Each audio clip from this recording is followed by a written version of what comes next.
জনাব মাসুদ সাইদি। জনাব মাসুদ সাইদি, আপনার সময় 5 মিনিট। ধন্যবাদ আপনাকে। বিসমিল্লাহির রহমানির রহিম। ইন্নাল হামদালিল্লাহ ওয়াসসালাতু ওয়াসসালামু আলা নবিয়িনা মুহাম্মদ ওয়া আলা আলিহি ওয়া সাহবিহি আজমাইন। মাননীয় স্পিকার, আমাকে কথা বলার সুযোগ করে দেওয়ার জন্য আপনাকে ধন্যবাদ জানাচ্ছি। মাননীয় স্পিকার, আমি শুরুতেই শুকরিয়া আদায় করছি আমার মহান রবের, যিনি আজকে আমাকে এখানে দাঁড়িয়ে কথা বলার সুযোগ করে দিয়েছেন। একই সাথে আমার পিরোজপুরের সর্বস্তরের জনগণের প্রতি গভীর কৃতজ্ঞতা জানাচ্ছি। মাননীয় স্পিকার, প্রতি বছরই দেশের বাজেটের আকার বাড়ছে, কিন্তু স্বাধীনতার পর থেকে এখন পর্যন্ত কোনো অর্থ বছরই শতভাগ বাজেট বাস্তবায়নের করতে আমরা দেখিনি। পরিসংখ্যান বলছে বাজেটের আকার ধারাবাহিকভাবে জ্যামিতিক হারে বাড়লেও বাজেটের বাস্তবায়ন হার উল্টো পথেই হাঁটছে। মাননীয় স্পিকার, 2024-25 অর্থ বছরে বার্ষিক উন্নয়ন কর্মসূচি বাস্তবায়নের হার নেমে আসে 67.85%, যা 1976-77 সালের পর এটাই সর্বনিম্ন। আবার 2025-26 অর্থ বছরের প্রথম 10 মাসে হার দাঁড়িয়েছে 41.41%। এ ধারাবাহিক ঘাটতি বাজেট ব্যবস্থাপনার গভীর কাঠামোগত দুর্বলতার দিকে ইঙ্গিত করছে।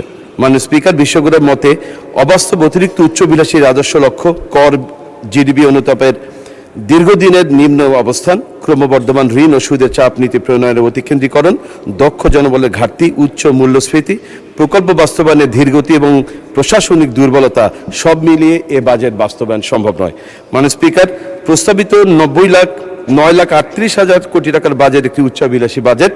এ বাজেট বাস্তবতার সাথে অসামঞ্জস্যপূর্ণ একটি বাজেট। এই বাজেট বাস্তবায়নের প্রধান সমস্যা হলো অবাস্তব রাজস্ব আদায়ের লক্ষ্যমাত্রা, বিশাল ঘাটতি পূরণে ব্যাংক ঋণ নির্ভরতা এবং চলমান উচ্চ মূল্যস্ফীতি। এছাড়াও দুর্বল আর্থিক কাঠামো, ব্যাংক খাতের মূলধন সংকট ও দক্ষ প্রশাসনিক সক্ষমতার অভাবে বাজেট বাস্তবায়ন নিয়ে বড় ধরনের অনিশ্চয়তা দেখা দিয়েছে। মাননীয় স্পিকার, প্রস্তাবিত বাজেটে শিক্ষা খাতে 1,36,606 কোটি টাকার বরাদ্দের প্রস্তাব করা হয়েছে, কিন্তু 2 মন্ত্রণালয়ের 3 বিভাগের বরাদ্দ অনুযায়ী প্রাথমিক ও গণশিক্ষা বিভাগে 46,738 কোটি টাকা, শিক্ষা মন্ত্রণালয় মাধ্যমিক উচ্চ মাধ্যমিক বিভাগে 57,302 কোটি টাকা এবং কারিগরি ও মাদ্রাসা বিভাগের জন্য বরাদ্দ দেখানো হয়েছে 18,457 কোটি টাকা। এসব বরাদ্দ মিলে দাঁড়ায় মাননীয় স্পিকার 1,22,495 কোটি টাকা, অথচ বরাদ্দ দেখানো হয়েছে 1,36,606 কোটি টাকা। তাহলে মাননীয় স্পিকার, বরাদ্দের এই 14,000 কোটি টাকার হিসাব কোথায়?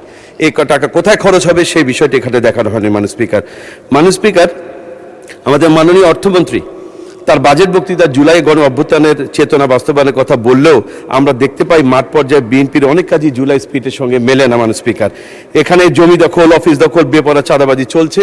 জুলাই স্পিরিটের বিরুদ্ধে বিএনপি যা করছে তার মধ্যে উল্লেখযোগ্য হলো যে ইতিমধ্যে তারা 56টি উপজেলায় জেলা পরিষদের প্রশাসকের নামে অগণতান্ত্রিকভাবে নির্বাচনে পরাজিত কিছু ব্যক্তিদেরকে তারা দায়িত্ব দিয়েছে।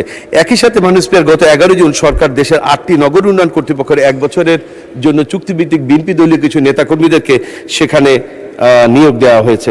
তাহলে জুলাই স্পিরিটের যে মূল চেতনা ছিল রাষ্ট্র সংস্কার, রাষ্ট্র মেরামতের, সেই চেতনা কোথায়? মাননীয় স্পিকার, বিএনপি শুধুমাত্র জুলাই স্পিরিটের সঙ্গেই চেতনা বিরোধী কাজ করছে না, বরং তাদের ঘোষিত 31 দফার বিরুদ্ধেও তারা অবস্থান নিয়েছে। মাননীয় স্পিকার, বিএনপির যে স্লোগান ছিল সবার আগে দেশ, এই স্লোগান দেখে জনগণ এখন বলছে আসলে সবার আগে দেশ এটি তাদের একটি স্লোগান মাত্র, এটি তাদের মনের কথা নয়, বরং এই স্লোগান হয়ে গেছে এখন সবার আগে বিএনপি, সবার আগে ক্ষমতা। মাননীয় স্পিকার, আমরা দেখতে পাচ্ছি যে সরকার দলীয় সংসদ সদস্যগণ যেভাবে বাজেট বরাদ্দ পাচ্ছেন, যেভাবে তারা সরকারের বিভিন্ন দপ্তর থেকে বরাদ্দ পাচ্ছেন, আমরা যারা বিরোধী দলীয় সংসদ সদস্য আছে আমাদেরকে সেই বরাদ্দ থেকে বঞ্চিত করা হচ্ছে। মাননীয় স্পিকার, বিনিয়োগের শুল্ক ছাড় কিংবা প্রণোদনার ওয়াদা দিলেও বিনিয়োগ আসার সম্ভাবনা তৈরি হবে না যদি আইন শৃঙ্খলা ব্যবসা বান্ধব পরিস্থিতি তৈরি না হয়। আমরা অতি সম্প্রতি ইসলামী ব্যাংক বাংলাদেশ পিএলসির সাথে সরকারের যে আচরণ দেখেছি তাতে সুস্পষ্ট বোঝা যায় সরকার ব্যবসা বান্ধব কোনো পরিবেশ সৃষ্টি করতে হয়তো চায় না। একই সাথে তারা একটি হাসপাতালের ব্যাপারে যে আচরণ করেছে মাননীয় স্পিকার, একটি সুষ্ঠু তদন্ত বাইরেই তড়িঘড়ি করে একটি হাসপাতালের লাইসেন্স তারা বাতিল করেছে, যেটা মনে হচ্ছে যে মাথা ব্যথা হওয়ার কারণে মাথা কেটে দেওয়ার শামিল। মাননীয় স্পিকার, এখানে একটি বক্তব্য আমি বলতে চাই, মাননীয় স্বাস্থ্যমন্ত্রী কিছুদিন আগে একটি বক্তব্য ফেসবুকে ভাইরাল হয়েছে মাননীয় স্পিকার, সেখানে মাননীয় স্পিকার আমাকে একটু সময় বাড়িয়ে দেবেন, সেখানে ভাইরাল হয়েছে মাননীয় স্পিকার, সেখানে তিনি বলেছেন কোট আনকোট, তিনি বলছেন আপনাকে হাত জোর কইরা কই কোন রকম ইলেকশনটা পার কইরা দেন, ইলেকশনের পরে দেখবেন কি রূপ আমার, তিনি একটি শব্দ বলেছেন, তিনি বলেছেন জাউরা রূপ দেখবেন আমার মানুষ স্পিকার। এটা হয়তো অসংসদীয়, এই জন্য আমি এটা বললাম না। জি, 1 মিনিট সময় বাড়ানো হলো।